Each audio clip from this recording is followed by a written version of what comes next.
መንፈስ ቅዱስ አሃዱ አምላክ አሜን። ክቡር አባታችን ሊቀ መምህራን መሰረት የዚህ ጥንታዊ ቤተክርስቲያን ስብከተ ወንጌል ኃላፊ፣ አቡ መለኮሳን ሊቃውንተ ቤተክርስቲያን አባቶቼ ካህናት፣ ወንድሞቼ ዲያቆናት፣ ሰባክያን ወንጌል መዘምራን፣ ከዋክብተ ቤተክርስቲያን አባቶቼ፣ እናቶች፣ ወንድሞቼ፣ እህቶች፣ ሕፃናት ጭምር በወደደንና ባፈቀረን በጌታችን በኢየሱስ ክርስቶስ ፍጹም ሰላም እንደምን ሰነበታችሁ? እንደምን ዋላችሁ? እንደምን አመሻችሁ? አሜን። አምላካችን እግዚአብሔር በእድሜያችን ላይ ጤንነት ጨምሮ እስከዚህ ሰዓት ያደረሰን የአባቶቻችን የቅዱሳን አምላክ እግዚአብሔር ስለማይነገረው ስጦታው ክብርና ምስጋና ይግባው። የእናታችን የእመቤታችን የቅድስት ድንግል ማርያም አማላጅነት ከሁላችን ጋራ ይሁንልን። የቅዱሳን መላእክት ፈጣኝ ተራዳኢነትና ጠባቂነት አይለየን። በመካከላችን እየገባ የሚፈታትነን ጥንት ጠላታችን ዲያብሎስን ጌታችን አምላካችን መድኃኒታችን ኢየሱስ ክርስቶስ በቅዱስ መስቀሉ ራስ ቀጥቅጦ ከእግራችን በታች ይጣልልን። የምስጢር ባለቤት እግዚአብሔር አምላካችን ለሁላችንም ምስጢር ይግለጽልን። ከአባታችን ከጻድቁ እስትንፋሰ ክርስቶስ ከቅዱስ ቶማስ አምላካችን እግዚአብሔር ረድኤት በረከት ያሳትፈን። እንደ እግዚአብሔር ፍቃድ የምንወያይበት የትምህርታችን ርዕስ ከእግዚአብሔር የሆነው የእግዚአብሔር ቃል ይሰማል። ወንጌላዊ ቅዱስ ዮሐንስ ምዕራፍ 8 ላይ ቁጥር 47 ያለው ኃይለ ቃል እናያለን። ከኔ ጋር ትላላችሁ። ከእግዚአብሔር የሆነው የእግዚአብሔር ቃል ይሰማል። ከእግዚአብሔር የሆነው የእግዚአብሔር ቃል ይሰማል። ይህ የተናገረው አባታችን ከሶስት ቅዱስ አንድ ቅዱስ አምላካችን መድኃኒታችን ኢየሱስ ክርስቶስ ወደዚህ ምድር ሲመጣ ምክንያት ነበረው። ከሶስት ቅዱስ አንድ ቅዱስ አካላዊ ቃል ወልደ አብ ወልደ ማርያም በተዋህደ ከበረ። በመጀመሪያ የአብ ልጅ ይባላል፣ የባሕሩ ልጅ ቅድመ ዓለም ያለ እናት ከአባት መወለዱ የአብ ልጅ በኩሩ ሳይሆን ባሕሩ ነው። በኩር ለሚለው በለበሰው ሥጋ የማርያም ልጅ በትስብእት ኢየሱስ ይባላል። በኩርዋ ነው፣ ልጅዋ ነው። በተለየ አካሉ ከሥጋዋ ሥጋ ነስቶ ከነፍሷ ነፍስ ነስቶ ሰው የሆነበት በአጭር ቁመት በጠባብ ደረት ተወስኖ እዚህ ምድር ሲያስተምር ፍጹም አምላክ ፍጹም ሰው ሆኖ ሲመላለስ ለድንግል ማርያም የመጀመሪያ ልጅዋ በኩር ነው። ለዚህ ነው ወልደ አብ ወልደ ማርያም ሁለት ልደት። የአብ የባሕሩ ልጅ ነው። አብ አባት ነው፣ ወልድም ልጁ ነው። የማን ልጅ? የአብ ልጅ። አብ የማን አባት ነው? የወልድ ነው። የባሕሩ ልጅ ይባላል። ባሕሪ ማለት ስልጣን፣ የመለኮት ስልጣን፣ የመንግስትነት ስልጣን ማለት ነው። በኩር የሚለው ትስብእት የሥጋ መገለጫ ለድንግል ማርያም በኩርዋ ነው። ይሄ ብለን ነው የምናምነው። ሁለት ልደት ልዩነት አለ። የባሕር ልጅ ማለት ከአብ ከመንፈስ ቅዱስ የሥላሴ ስሙ ወልድ ነው። ሰው የሆነበት ከስጋዋ ስጋ ከነፍሷ ነፍስ ነስቶ እንደ ሕፃን የተወለደ ለማርያም ድንግል የመጀመሪያ ልጅዋ በኩር ነው። ስሙ መድኃኒት ወይም ኢየሱስ ይባላል። ሰው የሆነበት አካል አለው። በዚህ ምድር እንደ ሰው ተራበ፣ ሞተ፣ ተነሳ፣ አረገ የምንለው በለበሰው ስጋ። ኢሳይያስ 9:6 ምን ይላል? ሕፃን ተሰጥቶናል፣ ወንድ ልጅ ተሰጥቶናል፣ አለቅነት በጫንቃ ላይ ነው። መሐሪ፣ መካር፣ ኃያል አምላክ፣ የሰላም አለቃ ተብሎ ይጠራል። አስቀድሞ ስለ ሕፃንነቱ አካል አለው። ወንድ ልጅ አለ ለድንግል ማርያም፣ ወንድ ልጅ በኩሯ። በኩር የሚለው የሰው የሆነበት የአካል የስጋ መገለጫ ነው። ባህሪ የሚለው ግን የመለኮት ስልጣን ነው። ልዩነት እንድንታውቁ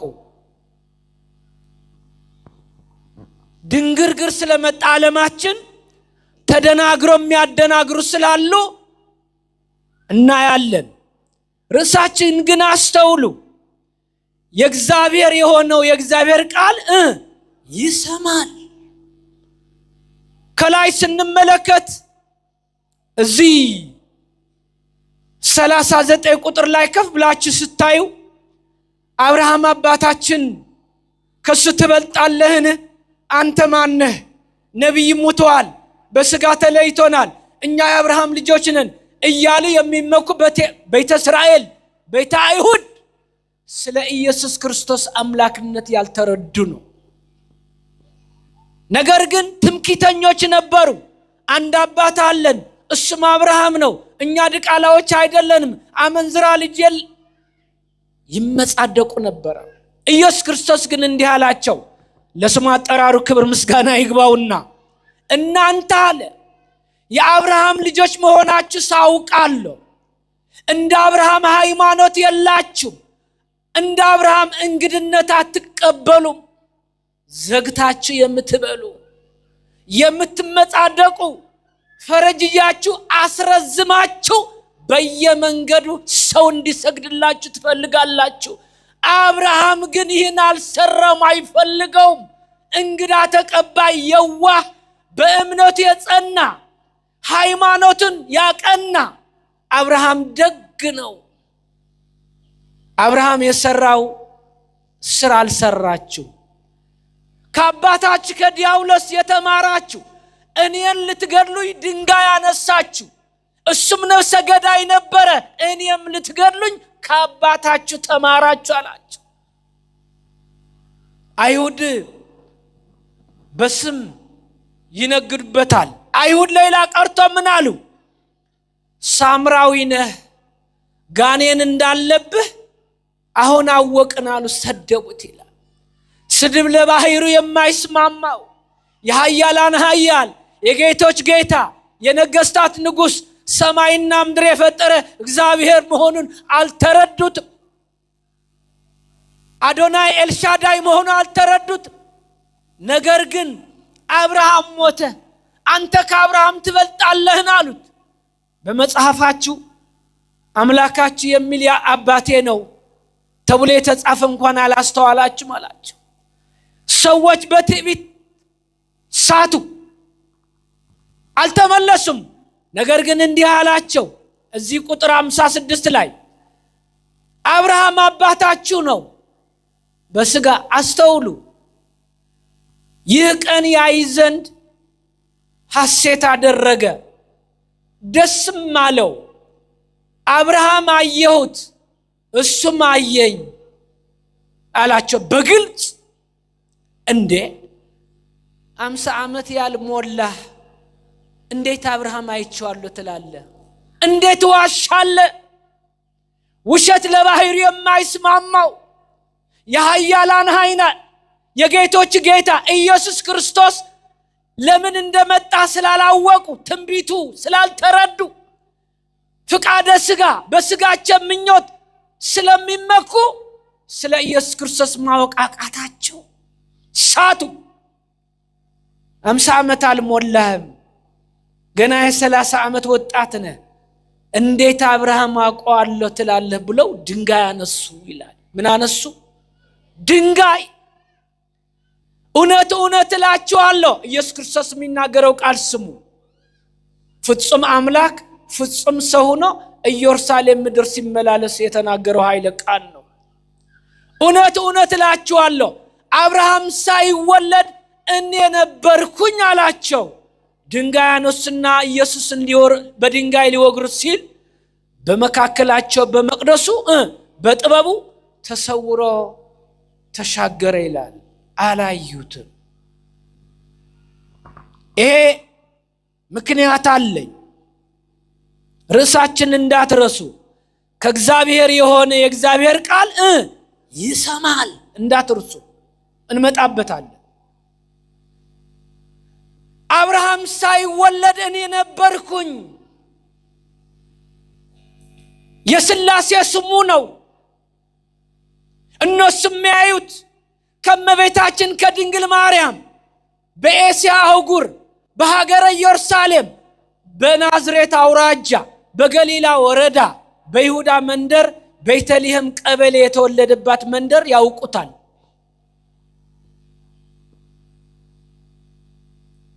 ሰማያዊ አምላክ መሆን አልተረዱም፣ አላወቁትም፣ ሳቱ።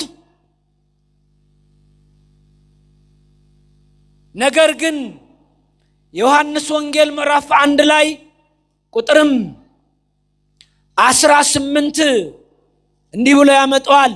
ወንጌላዊ ነባቢ መለኮት ሰማይ ምስጢርን የተገለጸ መጻያን ራእይ ሁሉ ዮሐንስ የሚበልጥ የለም፣ ማንም ያየ የለም።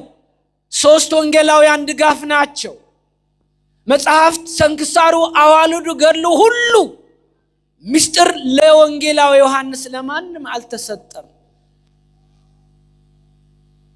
ስጋ ለበስነ ምድራዊ መልአካዊ ልብስ የለበሰ ምስጢሩን መልአኩ እንኳን 2 ጊዜ ለዮሐንስ ሊሰግድ አስገድልኝ ነው ያለው። ቅዱስ ገብርኤል እኔ እንደ ወንድሞች አገልጋይ ነው ያለው። ብቃቱ ነው። ወንጌላዊ ዮሐንስ ፍቅረ እግዚእነ ታጉሎስ ወንጌላዊው የጻፈው ተመልከቱት። ምን ይላል መሰላችሁ? መቼም ቢሆን እግዚአብሔር አንድም ያየው የለም ይላል። መቼም ይሁን ማንም ፍጡር በሰማይም በምድር የሚታየው የማይታየው ማንም እግዚአብሔር ያየው የለም፣ አንዳችን እንኳን አላየው። በአባት ፍቅር እቅፍ ተረከው እንጂ ይላል። ማንም ያየው የለም ይላል።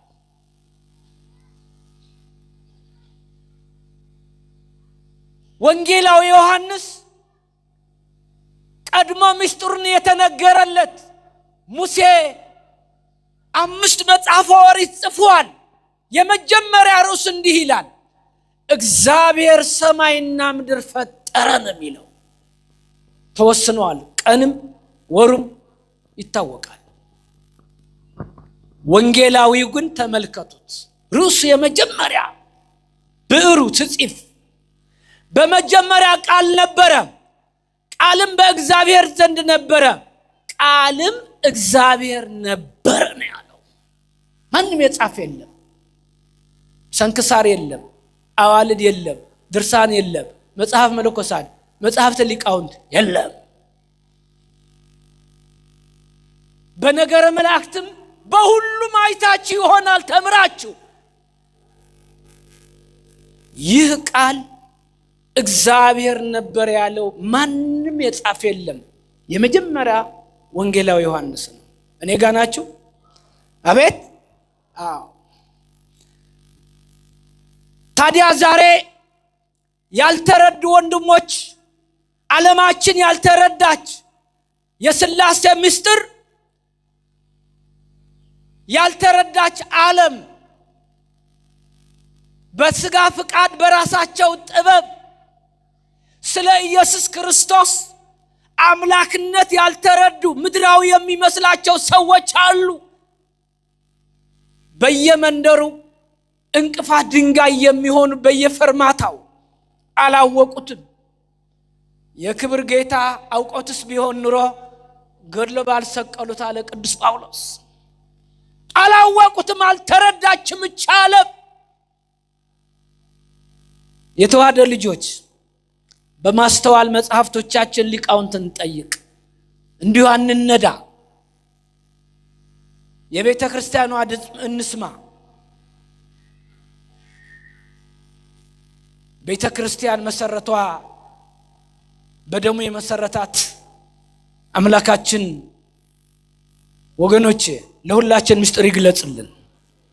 እንዲህ ይላል አስቀድሞ አብርሃም አምጥተናል። ከሐምሌ 7 ጀምሮ ከነገ እሁድ ወደዛ ሌላ ርዕስ እንሰጠዋለን። በግጻዌው ይህን ሳምንት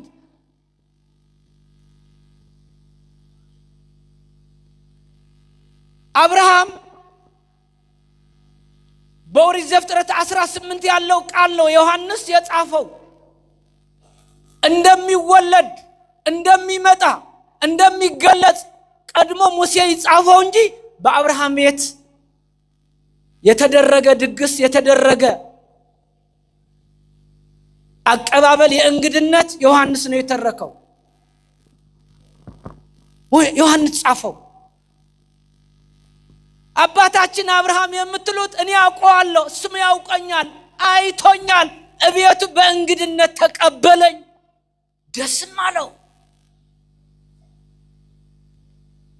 አሁን ኦሪት ዘፍጥረት 18 ስትንየው አብርሃም ከወላጆቹ ከካራን ውጣ የተባለ ከቤተሰብ ሳይሆን ቤተሰቡ የማይመቹ ጣዖት አምላኪዎች ስለነበሩ ነው። በእምነት ነው የወጣ ወደ ከነዓን።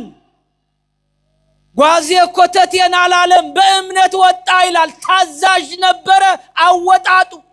ግን ልጅ አልነበረው፣ መሃን ነበረ። እንግዳ ሲቀበል አብርሃም መስቀለኛ መንገድ ነው። አብርሃም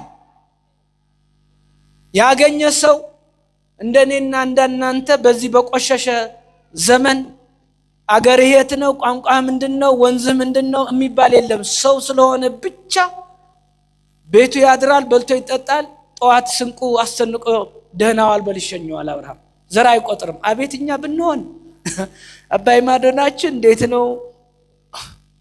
ከአባይ ማዶ ወደዚህ ናቸው። እዚህ እንኳን በአንድ አገር ሆነን አረ በቤተ መቅደሱ ስንት ጉድ አለ። የመንደር ቆጥረን ጨርሰን እኛ ውስጥም ገብተዋል። ጸልዩልን፣ እግዚአብሔር ይቅር ይበለን። አብርሃም የዋህ ነው። እንግዳ ሲቀበል ሰው ሁሉ ዝናው ሰማው። የእግዚአብሔር ሰው ነው። መጽሐፍ የለም አጠገው፣ መምህር የለም፣ ቤተክርስቲያን የለም፣ የሚያስተምረው የሚገስጸው አባት የለም። በእምነት የጸና በእምነት የቆመ ሰው ነው። እንደ ዘመኑ 2 ዲግሪ ያለኝ 3 ዲግሪ ያለኝ እንዲህ ያለ አካውንት ነኝ ምን ምሩቅ ነኝ የለም። ወይ ደግሞ እንደኛ የሐዲስ ኪዳን መምህር ናቸው ሊቃውንት፣ ብሉይ ኪዳንባት ቴዎሎጂ ነገረ መለኮት በቃ ግራጆች በቃ የለም። አብርሃም ገበሬ ነው። ስንዴው ያመርታል፣ መሬቱ ያርሳል። በእምነት ስንዴው ይዘራዋል፣ ዝናብ መሬት የዘሩባት ታበቅላለች፣ የተከሉባት ታጸድቃለች። አብርሃም ገበሬ ነው። እንዳንመካ ግን እንደ አብርሃም ለእግዚአብሔር ወዳጅ አልተገኘም በምድር። ከዚህ ሰይጣን ፈተና መጣ። ለ3 ቀን እንግዳ ሰይጣን በመታት አናቱ ገመሰው፣ ለ2 ሰነጠቀው፣ ደም ይፈሳል። ምን ሆን ካሉ በ4 አቅጣጫ የሚመጡ እንግዶች አረ አብርሃም ልበላ ብዬ ይኸው አናቴ እንዲሁኛለሁ። ሁሉም ተበታተኑ ይላል። እህል ሳይበላ ሳይጠጣ ለ3 ቀን ቆየ። የሱን እምነትን የሱን ጽናትን እያለው እንደሌለው እየራበው ወገኖቼ እንዳልተራበ ታግሶ ሶስት ሽማግሌዎች በሰው ተመስለው አጋዕዝተ ዓለም ሥላሴ ተገለጹለት። በሩቅ አየና ሲያያቸው እንዴ አይኔ ነው፣ ቁመናቸው አንድ፣ ጢማቸው አንድ፣ ሽምግልናቸው አንድ፣ አለባበሳቸው አንድ፣ አረማመዳቸው አንድ፣ በአይኔ ነው እንዲህ ይላል። ግራ ገባው። ሮጠ። ሲሄድ ጌታዬ ሞገስ አግኝቼ እንደሆነ ባሪያህን አትለፍ፣ እንግድነት እቤቴን ግቡ፣ የሚበላል ውሃ አለ፣ አረፍ ብላችሁ ትሄዳላችሁ፣ እኛ ደክሞናል፣ ከሩቅ ነው የመጣ ነው። ግድ የለም ቢርበኝም 3 ቀን ነው፣ ቢጠማኝም 3 ቀን ነው፣ አንዳችሁ ተሸክሜ አድርሻለሁ፣ ሁለታችሁ ጠብቁኝ እዚህ። እየሰማችሁ ነው? አዎ። ልክ አድርሶ ሊመለስ ዞር ሲል ሁለቱም ደግሞ ቁጭ ብለው እንዴ ተሳስቼ ነው እኔ አንዳቸው አይደለም እንዴት ሁለቱ መጡ? ግራ ገባው። ለማንኛው አይምሮው ላይ እያሰላሰለ እግር ማጠብ ሲጀምር የአንዳቸው ሲያጥብ የሶስቱ ታጡ አገኘ። ይሄ ነገር ምንድነው? ለኔ ነው አለ። ለሳራ ግን እንዲህ ተብላለች በገበታዋ፣ ኩሽና ያለችው ማጀት ያለችው ሰራተኛ እንዳትንቁ ሴቶች አስተውሉ። ለሳራ አብርሃም በስራዋ ነገራት። 3 ሽማግሌዎች ይመጣሉ። በጣሳ 3 ድቆች ሰፍረሽ 1 እንጉቻ ስሪ። ተመልከቱ። አብርሃም ባላት ሰፈረች። 3 መስፈሪያ እንጉቻ ምጣዱ ላይ አረገች። እንጉቻው 1 ነው። ልታበስለው ስትገለብጥ 3 ዳቦ ሆና አገኘችው። ባለቤቴ በዚህ ጣሳ 3 ጊዜ ሰፍረሽ 1 አርጊው ብሎኛል፣ እንዴት ይሄ ደግሞ 3 ሆና አገኘ? ገልብጣ ስትሄድ እንደገና ደግሞ 1 ሆና አገኘች። እኔ ተሳስተው ባልና ሚስት ግራ ገባቸው። ሚስጥሩ የማን ነው? ጥበብ የማን ነው? ዕውቀት የማን ነው? አስተውሉ። በስራችን ነው እግዚአብሔር የሚገለጸው። የወደደው የማድረግ ስልጣን አለው። ማንህ የሚለው የለም።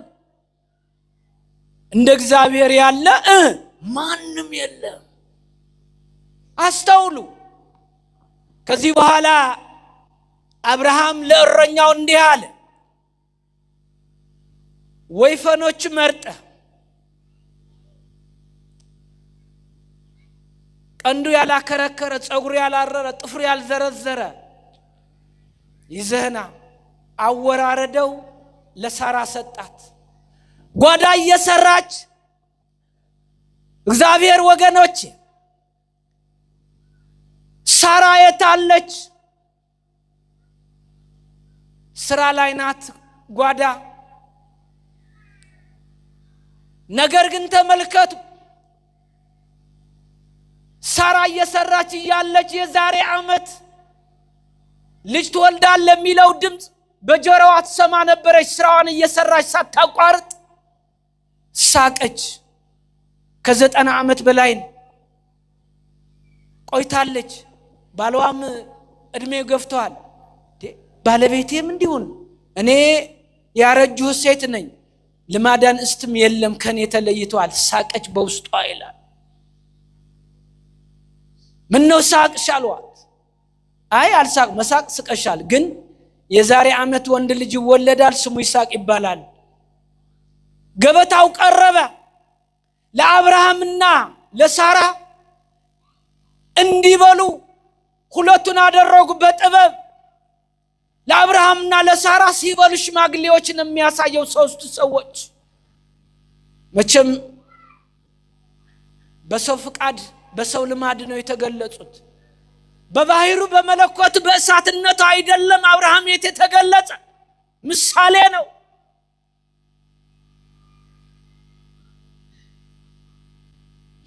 እነሱ ግን ወገኖቼ እሳት ቅቤ ላይ ማስቀመጥ እንደማለት ነው። እግዚአብሔር መንፈስ ነው፣ ረቂቅ ነው፣ እሳት ነው፣ ነበልባል ነው። ማንም ፍጥረት በፊቱ ቆሞ የሚያየውንም የለም፣ ይሞታል፣ አይኖርም፣ አይቻልም። ነገር ግን የሚገርመኝ አብርሃምና ሳራ ገበታው ከጨረሱ በኋላ ትንሣኤ በቤታቸው አዩ። ምን ያን ወይፈን ሳራ ከትፋ ቀይ ወጥ አልጫን የምትሉት እናቶች የቅመማ ቅመሙ ሁሉ ጨርሳ አቅርባው ያ የተበላ ወይፈን ድስቱ ባዶ ሆኖ ወይፈኑ ፊታቸው ላይ ቆመ። ገበታ ሊነሳ እኮ ነው።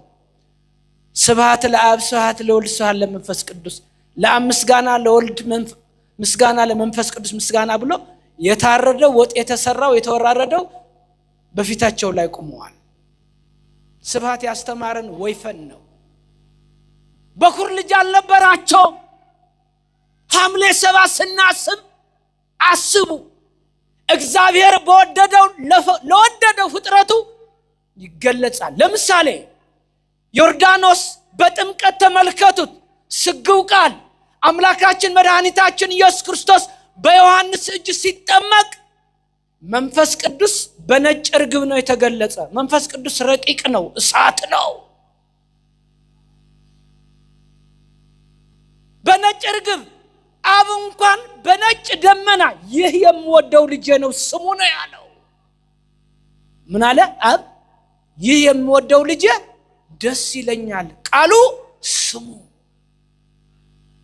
በወደደው ይገለጻል እግዚአብሔር። ለሐዋርያት መንፈስ ቅዱስ እሳት ከሰማይ ወርዶ ላያቸው ምስጢርን ገለጸ። እግዚአብሔር በወደደው መገለጽ ስልጣኑ ነው፣ የባህሩ ነው። ማንም ይለው የለም። ለአብ ፍጹም መልክ፣ ፍጹም ገጽ፣ ፍጹም አካል አለው። ለወልድ ፍጹም መልክ፣ ፍጹም ገጽ፣ ፍጹም አካል አለው። ለመንፈስ ቅዱስ ፍጹም መልክ፣ ፍጹም ገጽ፣ ፍጹም አካል አለው። እሳታዊ ነበልባል ረቂቅ መንፈስ ነው። እዩ፣ ሰዎች ገደል ገብተው ገደል ሊከቱ ይፈልጋሉ። ለመላእክት ለስላሴ ጾታ የለም። የወንድም ጾታ የለም፣ የሴትም ጾታ የለም። ነፍስ ጾታ የላትም። ፀሐይ ጾታ የላትም፣ በሴት ትጠራለች። ምድርም ጾታ የላትም፣ በሴት ትጠራለች።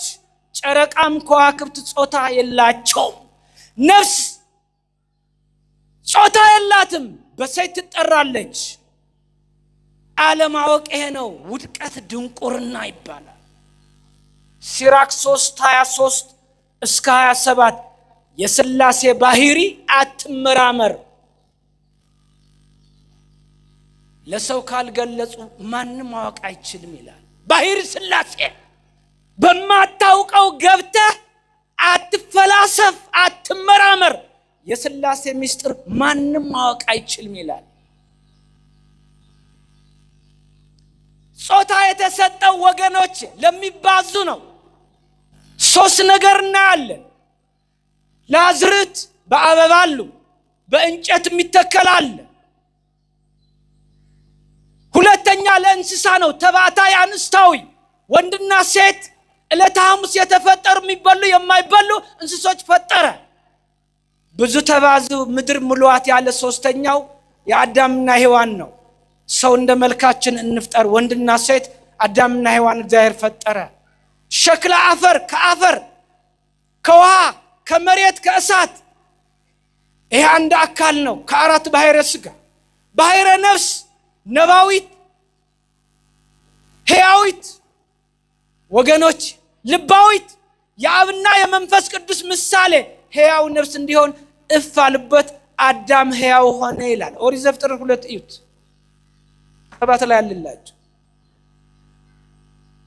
ይሄ ለስላሴ አይመለከትም። ሰዎች ግን አውቀናል ሲሉ አወዳደቃቸው መጥፎ ነው። እንዲህ ያለ እድር፣ እንዲህ ያለ ብድር፣ እንዲህ ያለ ቋንቋ፣ እንዲህ በምድር በሰማይ እንዲህ ያለ ጥያቄ የለም።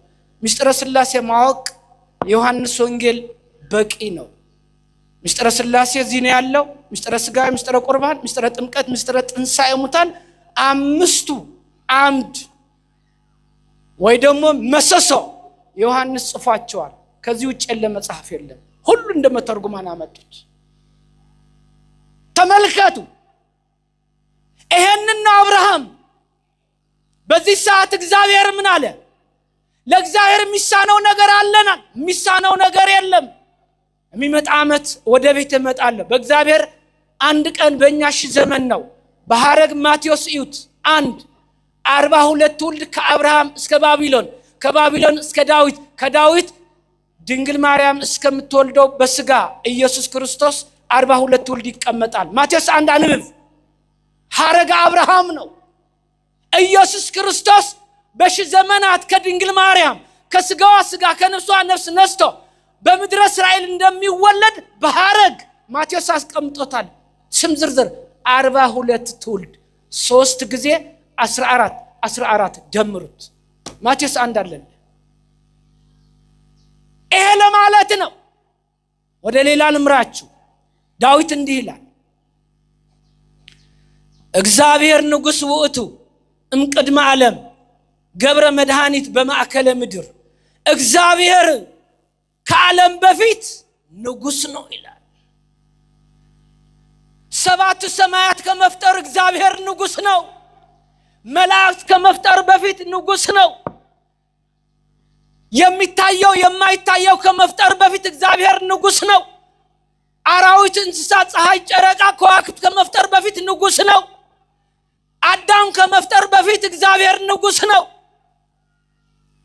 ለዘመናት የነበረ ማንህ የሚለው የለም። ዳዊት እዩት። እግዚአብሔር ከዓለም በፊት ንጉሥ ነው ይላል። ዓለም ሲል አስተውሉ። ከላይ እንጀምር። አብርሃም አስተውሉ። አብርሃምን ለስላሴ ያለውን ክብር፣ ሶስትነት፣ አንድነት እየገለጸ ይመጣና እግዚአብሔር እንዲህ አለው ለአብርሃም፣ አብርሃም ላንተ አልደብቅህም። አንድነት እዩት። ሰዶም ከተማ በድላለች። ጩኸታቸው ወደኔ መጥቷል። አመፀኞች ናቸው። ቅጣት ያስፈልጋቸዋል። ላንተ አልደብቅህም። አብርሃም እንዲህ አለ፣ ጌታ ሆይ ወንድሙ እዛ እንዳለ ያውቃል። የአብርሃም ወንድም የሚለው በሃይማኖት ነው። ከአገሩ ተለይቶ ጣዖት ከሚያመልኩት አጎቱን በስጋ ሐረግ ተከትሎት የወጣ ከካራን ከአመፀኛ ከጨለማይት የሞት ከተማ አጎቱን ይዞ ተከትሎ የወጣ ሎጥ ወንድም ይለዋል። በዛሽ አመፀኛ ከተማ ግን ነበር። የሚገርማቸው አብርሃም ጌታዬ 50 ጻድቃን ቢኖሩ እቺ ከተማ ታጠፋታለህን? አላጠፋም። ለ50 ሰው ሲል አላጠፋትም። እሺ ባሪያን ስማኝ፣ አንዴ አፌን ከፈትኩ፣ ባሪያ ትቢያ ነኝ ስማኝ። 45 ሰዎች ቢኖሩ አላጠፋትም። 40 ቢኖሩም አላጠፋም። 35ም አላጠፋም። አብርሃም ልመናው አስቡት። እሺ 25ስ አላጠፋም። እሺ 20 አላጠፋም። እሺ 15 አላጠፋም። እግዚአብሔርና አብርሃም ነው የሚነጋገሩት። ኦሪት ዘፍጥረት ከ1 ጀምሮ እስከ መጨረሻ አንብብ። 10 ቢኖሩስ አላጠፋም። እሺ 5 ቢኖሩ አላጠፋም አለ እግዚአብሔር። 5ኛ ሰው ጠፋ። ሎጥ 2 ልጆችና ሚስቱ 4 ናቸው። ነገር ግን ይላል አብርሃም ከእግዚአብሔር ንግግር በጨረሰ ጊዜ ወደ ስፍራው ተመለሰ። አብርሃም ይላል ቁጥር 19 ሸገር ይልና ከምሽቱ 2 መላእክቶች ለሎጥ ተገለጹበት ይላል። ተመልከቱ ወንድሙ፣ እንመጣበታለን። እችል ጠቅልልና አመጣታለሁ። ተከታተሉ። ርዕሳችን ምንድነው ብያችኋለሁ? አቤት ርዕሳችን ምንድነው? አቤት የእግዚአብሔር እስትድገሙት። አቤት የእግዚአብሔር የሆነ የእግዚአብሔር ቃል አድምጡ። እንዳረሱ መጨረሻ ጠይቃቸዋለሁ። ከዚህ በኋላ ሎጥ 2 ወጣቶች ክንፍ የላቸውም፣ ጢም የላቸውም፣ ወጣቶች ናቸው። የሰዶም በር ላይ ተገለጹት። እንደ አጎቱ ሎጥ በሩቅ ሆኖ አየ፣ ተመለከተ። እንዴ እነዚህ ወጣቶች መልካቸው ሲያምሩ ሄጄ ልቀበላቸው፣ የዚህ ከተማ ጉዳይ አያውቁም አለ ሎጥ። ግብረ ሰዶም ኃጢአት የሚሰራባት የረከሰች ምናምንቴ ከተማ። ሮጠና ጌቶቼ ጠጋ ሲላቸው ጢም የላቸውም። ልጆቼ ወንድሞቼ እንግዶች ናችሁ፣ በእንግድነት ልቀበላችሁ። ለመሆኑ ከወዴት መጣችሁ? አረኛ እንግዶች ነን። ባይገርማችሁ ቅዱስ ሚካኤልና ቅዱስ ገብርኤል ናቸው። ጾታ የላቸውም። እወቅ። አይኑ እሳት፣ ምላሱ እሳት፣ ቃሉ እሳት፣ ጸጉሩ እሳት፣ ልብሱ እሳት፣ መንበሩ እሳት። እግዚአብሔር ረቂቅ መንፈስ። መላእክት እንኳን ይህን ያህል ረቂቃን ናቸው። ይህን ከተማ ታውቃላችሁ አላቸው። ኧረ አናውቅም፣ እንግዶች ነን። በሉ ጉዱ እኔን የማውቀው ወደ ቤቴን እኔ መራችኋለሁ፣ ሰተት ብላችሁ ትገባላችሁ፣ ወደ ሌላ ቦታ እንዳታዩ አላቸው። እሺ አሉ። ቅዱስ ሚካኤልና ቅዱስ ገብርኤል ክንፋቸው ደብቀዋል። ወጣቶች ናቸው የሚመስሉት፣ ግን ፍጡራን ናቸው። በአምላካቸው ይጠራሉ። የሴት ስም ወገኖቼ፣ የሴት ጾታ የላቸውም፣ የወንድ ጾታ የላቸውም። እመሃባሉ መናፍስ ረቂቃን። እግዚአብሔር ረቂቅ ነው። በአባታቸው ይጠራሉ። ሎጥ ተቀበላቸው። ግቡ አላቸው። ገቡ። መጨረሻ የሚቀርበው ቀረበ፣ እንዳጎቱ እንደ ወንድሙ። ቅዱስ ሚካኤልና ቅዱስ ገብርኤል ረቂቃን ናቸው ብያቸዋለሁ። ምስጋናቸው ቅዱስ ቅዱስ እያሉ እግዚአብሔር ማመስገን ነው፣ ሌላ የለም። ለሎጥ ግን የእንግድነት ባህሪ እየበላ ያሳዩታል። የለም ይሄን ካበቁ በኋላ ኃጢአተኛ ከተማ ወንዱም ሴቱም ከበባት። የሎጥ ከተማ አንተ አሉት፣ ሁለት ወጣቶች ሲገቡ ቤትህ አይተናል። ለመንገዳችን ለመንደራችንም አዲስ ስለሆኑ አውጣ አሉት። ኃጢአት ሊሰሩ እኮ ነው። እናንተ ይሄን ኃጢአት እግዚአብሔር አትፈሩም እንዴ? እንግዶቼ ናቸው፣ ደሞ ወጣቶች ናቸው፣ ህፃናት ናቸው። በቤተ ጣራ ገብቶ አሳልፌ አልሰጣችሁም። ለምንድን ነው ይሄንን ኃጢአት ምኞት የምትመኙ አላቸው። ዝም በል፣ ፈቃደ ስጋችን በእነሱ መፈጸም እንችላለን። ዝሙት እኮ ነው እና መንዝር ርኩስ ከተማ።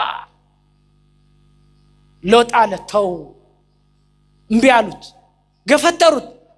በል ሁለት ድንግል ሴቶች አሉ፣ ፈቃዳቸው በእነሱ አርጉ፣ ልጆች አሳልፈ ልስጣቸው። እነዚህ ግን ወጣቶች የኔ እንግዶች ናቸው፣ እኔን አምነው ነው የገቡ። እምቢ አሉ ይላል። ሴት አጥተን ነው እንዴ? ገፈተሩት ይላል። መልአኩ ሚካኤልና ቅዱስ ገብርኤል ሁለቱ አይለያዩም። አይናቸውን አሳወሯቸው። መስኮቱን በሩ መያዝ አልቻሉም። ሁሉም ተበታተኑ። ከዚህ በኋላ ሎጥ በእንግድነት ተቀብለህናል፣ እናመሰግናለን። አንድ ነገር ግን እንገርህ አሉት። እግዚአብሔር አዞናል፣ የዚች ከተማ ጉድዋና ቃለን ተልከን ነው የመጣ ነው። ቃላችን ስማ፣ ወደ ዞዓር ሂድ፣ ውጣ ከዚህ ከተማ፣ ትእዛዝ እንሰጣለን አሉት። መልአኩ አንዱ ሚስትህንም ልጆችህንም ይዘህ ውጣ፣ ከተማይቱ በአይንህ ዞር ብለህ እንዳታይ።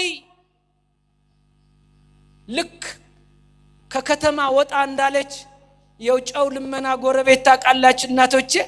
እንዴ 32 ጥርሴን ያወለሁበት ያደኩበት መንደር ጭቃ የተጫወቱበት አይደለም የምትሉት? የሎጥ ሚስት ደግሞ ምን ማለታቸው ነው ስትል ጨው አንድ ድንጋይ ሆና ቀረች። መልአኩ ክንፋቸውን መዘዝ አረጉ። ቅዱስ ገብርኤል ሎጥ ምን አለ? ጌቶቼ አላወቅሁም፣ እናንተ የሰማይ መላእክት ነበራችሁ እንዴ? ምህረት ስላገኘሁኝ ስላዳናችሁኝ እግዚአብሔር ይመስገን። ተመልከቱ፣ መላእክት መሆናቸውን አረጋገጠ። ከተማይቱ በእሳት አነደዷት ይላል። መላእክት ናቸው ይህን ያህል። ከዚህ በኋላ ነው አስተውሉ፣ ረቂቃን ናቸው፣ የእግዚአብሔር ሰራዊት። እኛ አናያቸውም፣ እነሱ ያዩናል። አንድ አይናቸው ዓለምን በአንድ አይን ቅዱስ ሚካኤል ሁሉ ማየት ይችላል። ከላይ እንምጣ እዩት። ስነ ፍጥረት አስቡ። እሁድ 3 ሰዓት ጽርሐ አርያም፣ 4 ሰዓት መንበረ ጸባኦ፣ 5 ሰዓት ሰማይ ውድድ፣ 6 ሰዓት መንግስተ ሰማያት የተፈጠረች ነው የምነግራችሁ። ከተሞቹ እኔ ጋር ናችሁ። ራማ 7 ሰዓት፣ ኢዮር 8 ሰዓት፣ ኤረር 9 ሰዓት፣ 10 ሰዓት መላእክት ፈጠረ እግዚአብሔር። በበስመው እንደየስማቸው መላእክት ፈጠረ። በሰባቱ ሰማያት 4 ከተሞች የመላእክት ከተሞች ይባላሉ። መንግስተ ሰማያት ለሳጥናኤል ተሰጠች ከመውደቁ በፊት። የዛሬ ዲያብሎስ የዛሬ ሰይጣን ኤል ሳጥናኤል ቅድመ እግዚአብሔር የሚቀርብ እሱ የሚበልጥ የለም። በክህደቱ በጥፋቱ በምርምሩ በፍልስፍናው እንዴት ወደቀ? ክስክስ ብሎ ወደቀ። ትዕቢት ያስታብያል፣ ዕውቀት ያስታብያል። ከዚህ በኋላ ተመልከቱ። በከተሞች ሲመደቡ በአበይት 6 ይከፈላሉ። እልፍ ወአላፋት የሺ ቁጥር መቁጠር አንችልም። በ4 ከተሞች የነበሩ መናብርት፣ ስልጣናት፣ አጋዕዝት፣ ኃይላት፣ ሊቃናት፣ መኳንንት ስንት ይሆናሉ? 6 በ4 ከተሞች። 4ተኛ ከተማ ግን መንግስተ ሰማያት ሳጥናኤል ሲክድ ሮብ ቀን ተቀማ፣ ለሚካኤል ተሰጠ። ዲያብሎስ ከነሰራዊቱ 10ኛ ነገድ ምናምን ሆነ፣ ከመቶኛ ወደቀ። ከዚህ በኋላ ነው እግዚአብሔር ተመልከቱ፣ ጥበበኛ ነው።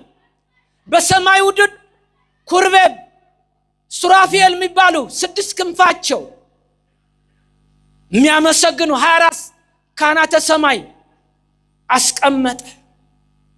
ከዚህ በኋላ እነዚህ መላእክት በረቂቅ ያስቀመጣቸው እግዚአብሔር 3ቱ ዓለም መላእክት ይባላሉ። ራማ እኔ ጋር ናቸው። አቤት ራማ፣ ኢዮር፣ ኤረር የመላእክት ከተማ።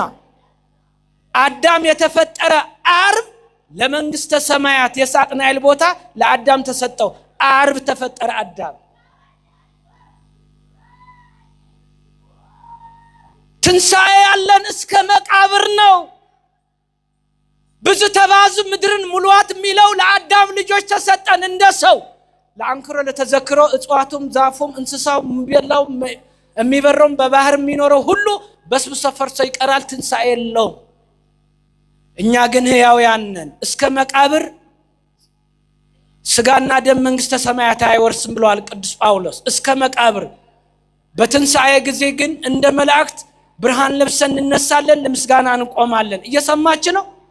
ይሄ ነው የሥላሴ ምስጢርን አለማወቅ ከባድ ነው። ለዚህ ነበረ ዮሐንስ እኔን አየ አብን አየ ያለው።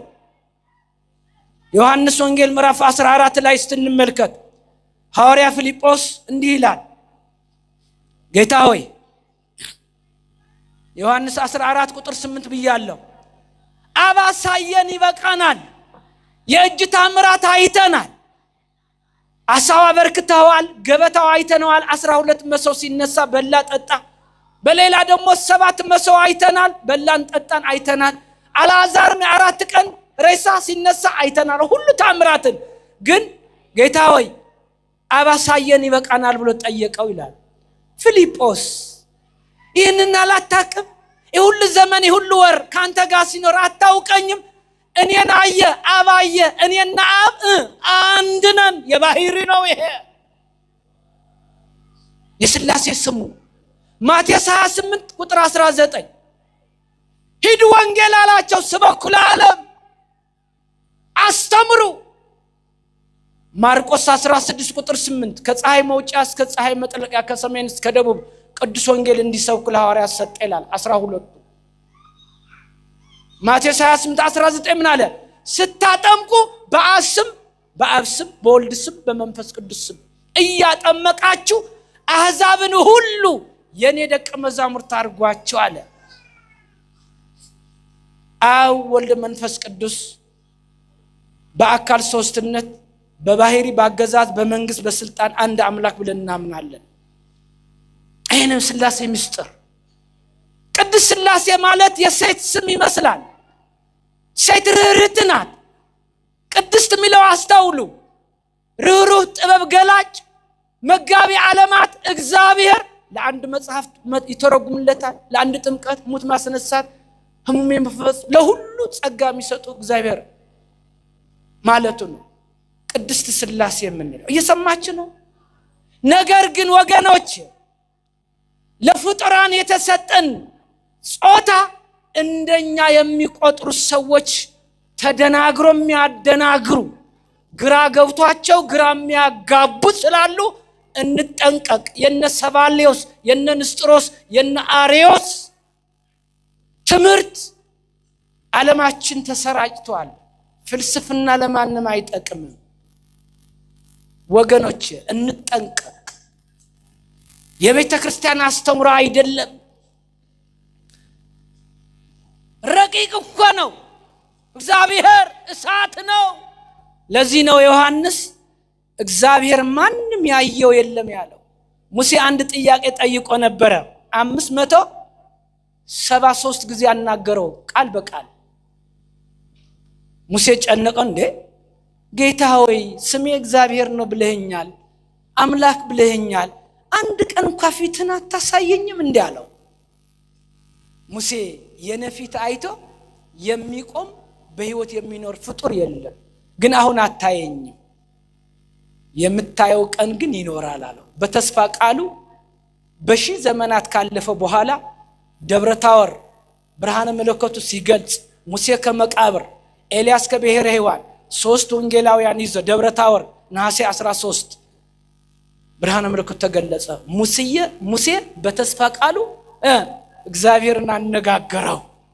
ከስንት ዘመናት አያችሁ በስግው ቃል ነው በተዋህዶ ደብረ ታቦር አየው። ለምን? በፍጥረቱ ለወደደው ይገለጻል። ሙሴና ኤልያስ ሶስት ሐዋርያት መሰከሩ። በደመና ሆኖ ይህ የሚወደው ልጄ ነው ይላል። ብርሃነ መለኮት ገለጸ። ጴጥሮስ በህልም መሰለው። አንዱ ለሙሴ ጎጆ፣ አንዱ ለኤልያስ፣ አንዱ ለአንተ በዚህ መኖር ደስ ይለናል። ለምን? ምድራዊ ሰው መስሎት ነበር ጴጥሮስ። ሰማያዊ አምላክ መሆኑን አልተረዳም። ደመና ሲጋርዳቸውና ሲመጣ ብቻው ሲመጣ ኢየሱስ ክርስቶስ በለበሰው ሥጋ ለሐዋርያት አይችሉም፣ ያ እሳት መቋቋም አይችሉም፣ ያ ገና ናቸው። ተገለጸላቸው። እግዚአብሔር በወደደው ይገለጻል። ፍልስፍና አንዳንድ አለኝ ማልቀበለው ወንድሞቼ። የአፍ ወለምታ የምላስ ወለምታ የሚባል አለ።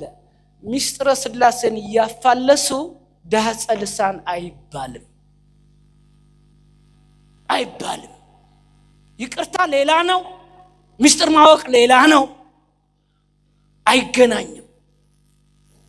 ለፈጣሪ የሚሰጠውን ለፍጥር የሚሰጠውን ለይቶ አለማወቅ የማክሰኞ ስነ ፍጥረት፣ የሐሙስ ስነ ፍጥረት፣ የዓርብ ስነ ፍጥረት ለይቶ አለማወቅ መምህር ነኝ ሊቅ ነኝ ማለት አያሰኝም፣ ዋጋ የለውም። ዕብራውያን 13 አይታችኋል። አብርሃም የተሰጠው ጸጋ እንግዳ ተቀበሉ አለ ጳውሎስ። ሰዎች ሳያውቁ ግን አለ መላእክትን አስተናገዱ። ሎጥ እኮ ነው መላእክት ያስተናገደ። ሰዎች ሳያውቁ ሰው መስሎነ ሎጥ ያስተናገደ። ሚካኤልና ገብርኤል መሆናቸው አያውቅም። ካዳኑት በኋላ ወደ ዞአር ነው ያወቀ። ክንፋቸውን ያወጡት። ማንንም ይላቸዋል የመላእክት ረቂቅነት አለ ወይ? እንዲያም አገልጋዮች ይላል መዝሙር ያዙ። መዝሙር 103 ቁጥር 4 አገልጋዮች መላእክት መናፍስት ናቸው። አገልጋዮች የሚንበለበል እሳት ረቂቃን ናቸው ይላል። እሳት አንጸባርቂ ብርሃናዊ መልአክ ብርሃን ለባህሩ እግዚአብሔር ብርሃኔና መድኃኒቴ ያለ ዳዊት እኔ እናንተን ስጋ ለበስ ለአንክሮ ለተዘክሮ ያው እንስሳ ይታወቃል በስብሶ ፈርሶ ይቀራል ለሁሉም ጊዜ አለው መክብብ 3:11 በጊዜው ውብ አድርጎ እግዚአብሔር ሰራው ይሄንን ካላወቅን ይከብዳል ኤርምያስ 10:10 ላይ እግዚአብሔር እውነተኛ አምላክ ነው እርሱም ሕያው አምላክ የዘላለም ንጉስ ነው አለ የዘላለም ምን አቤት ኤርምያስም እዩት የዘላለም አምላክ እሱ የዘላለም ንጉስ ነው ሕያው አምላክ አለ ለዚህ ነበረ ኤርምያስ ሰማይና ምድር እንዴት እንደተዘረጉ እግዚአብሔር እንዴት እንደፈጠራቸው እንዲህ ይላል እጠቀልለዋለሁ ኤርምያስ 10:12 ያዙ ምድርን በኃይል የፈጠረ ዓለሙን በጥበቡን ሰማይ ይለያያል ይሄ ባቢል የሚባለው የሚታየው በሶስት ይከፈላል ውሃው መሬቱ ምናየው የረጋ ወደታች በ20 በከፍለው 5 ርዕስ አሉት በርባሮስ ኮሬብ ናጌብ ጁዳሌብ አዜብ እነዚህ 5 ክፍል አዜብ ንፋስ ነው ጁዳሌብ መሬት ነው ናጌብ ውሃ ነው ኮሬብ እሳት ነው ወደታች ያሉ እነዚህ የዘረጋ እግዚአብሔር በእጁ ነው ማንንም ይለው የለም እንዲህ ይላል በማስተዋልን ዘረጋ እርሱ ነው ድምጽ ባሰማ ጊዜ በሰማይ ይሰበሰባል ከምድርም ደመና ከፍ ይላል ዝናባትን መብረቅን ንፋሳትን ወገኖቼ ዝናብም መብረቅም ያወጣል ይልና ንፋሳት ከመዛግብት ያወጣቸዋል ይላል መብረቅ የዝናብ እግር ነው ከደመና ምድር አንስቶ ዝናብ እንዲዘንብ ያደርጋል ሰማያት በጥበብ ይዘረጋ መዛግብትን ንፋሳት ከመዛግብት ይጠራል ይላል 4 ንፋሳት ለኛ ነው የምንጠቀመው እጽዋቱ እንስሳው 4 በአዜብ 8 ግን ለምጽአት ሁሉም ይታይ የማይታይ የሚጠራርጉ ወጥተው ማያውቁም ለምጽአት ይወጣሉ የሚታየው የማይታየው ያልፋል ሰማይ ምድር ያልፋል ቃሌን አያልፍም ጊዜ ይጠብቁ 8 ንፋስ በገብርኤል አሉ እንግዲህ ወገኖቼ በማስተዋል እንድናውቅ እግዚአብሔር ይርዳን የአምላካችን ቸርነት ሁላችን የሚጠብቀን የእግዚአብሔር ቃል ወገኖቼ ርዕሳችን እንዳትረሱ ምንድነው ያልኳችሁ የእግዚአብሔር ቃል የሆነ